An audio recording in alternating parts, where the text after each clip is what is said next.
이재명 더불어민주당 후보의 외교안보 보좌관이자 민주당 통상안보 TF단장을 맡은 김현종 전 통상교섭본부장이 트럼프 행정부 고위 당국자들과 전격 회동했습니다. 이 후보의 메시지를 들고 미국 측과 사전에 정책에 대한 생각을 확인하기 위해서입니다. 대화는 잘 됐고 서로 간의 그 이해를 충분히 할 수 있는 기회였습니다. 김 전 본부장은 먼저 현재 진행 중인 통상협상 문제에 대해 시간이 더 필요한 것 같다는 입장을 전했습니다. 또 미국의 동맹국이자 FTA 체결국으로서 자동차 부품 관세는 우리가 수용할 수 있는 수준에서 해결해야 한다는 점도 언급했습니다. 무역 흑자가 약 67%가 자동차하고 자동차 부품에 나오기 때문에 그 중요성에 대해서 우리가 언급을 했고, 특히 한미동맹과 한미일 3국 협력을 강화해야 한다는 이 후보의 입장도 전달했습니다. 이재명 대표께서 특히 이제 여러 가지 언급을 했는데 그 중에 하나가 뭐였냐니까 한미일 협력은 이것은 지속적으로 해야 된다. 김 전 본부장은 또 트럼프 행정부가 북한과 접촉하는 과정에서 한국과 긴밀히 협력해야 한다는 점도 강조했습니다. 다만 북미 정상회담 등 구체적 언급은 나오지 않았다고 전했습니다. 대선을 앞두고 후보 측 핵심 인사가 미국 고위 당국자와 면담한 건 이례적인 일로 평가됩니다. 이재명 후보가 승리할 경우 한미 동맹과 한미일 협력이 약화될 수 있다는 일각의 우려를 불식시키려는 의도로 풀이됩니다. 워싱턴에서 KBS 뉴스 김지숙입니다. 경제 5단체장 간담회에 참석한 이재명 후보. 성장 동력이 떨어졌다는 기업의 목소리에 경제 회복의 중심은 기업에 있다며 정부의 지원을 강조했습니다.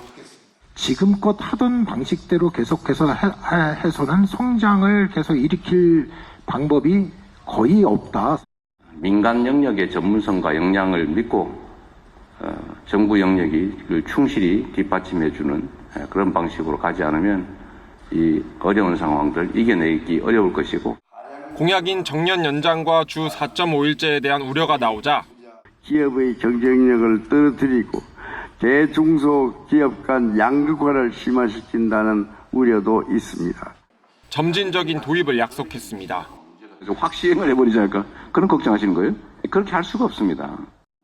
경제 전문 유튜버들과 만나 중도층 공략에도 나섰습니다. 주식 장기 보유자에게 세제 혜택을 주고 부동산은 세금으로 억제하기보단 공급 확대가 해법이라고 말했습니다. 굳이 집을 사겠다는 사람들에 대해서는 말리지 말자.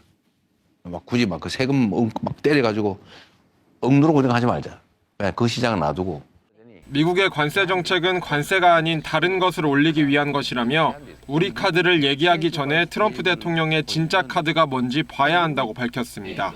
이 후보는 어버이날을 맞아 기초연금 부부 감액을 단계적으로 줄여 노후소득을 보장하겠다고 공약했습니다. 이재명 후보는 오늘 경북 경주를 시작으로 3차 경청 투어에 나서며 영남 지역 시민들을 만납니다.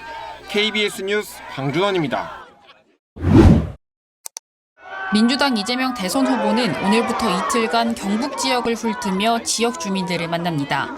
공식 선거운동이 시작되기 전 마지막 지역 일정으로 민주당 지지세가 약한 험지로 향한 겁니다.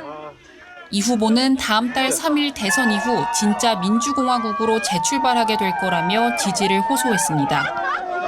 대한민국을 새로운 나라로, 희망 넘치는 나라로, 국민이 주인으로 존중받는 오로지 국민만을 위한 나라 만들어 주시겠지요? 경북 경주를 시작으로 영천과 칠곡, 김천, 성주, 고령을 차례로 방문하고 내일은 경남 지역으로 향할 예정입니다. 민주당 선대위는 대법원 판결 진상규명을 촉구하며 사법부 공세를 이어갔습니다. 제2의 조희대 등 정치판사 방지 법안 등으로 사법 대개혁을 추진하겠다고 공언했습니다. 중앙선관위가 대선 정책 토론회에서 피켓을 사용한 김한규 의원 선거법 위반 의혹 조사에 나선 걸 두고 선거운동을 위축시키는 행위라며 날을 세웠습니다. 선관위는 선거운동을 위축시키는 일체의 행위를 중단하고 공정하고 투명한 선거관리 업무에 충실하시기를 당부합니다. 국민의힘 김문수 후보와 무소속 한덕수 예비후보 단일화를 겨냥해 민주주의를 계엄으로 훼손해 퇴장해야 할 세력의 이전 투구만 보인다고 꼬집었습니다. KBS 뉴스 이수민입니다.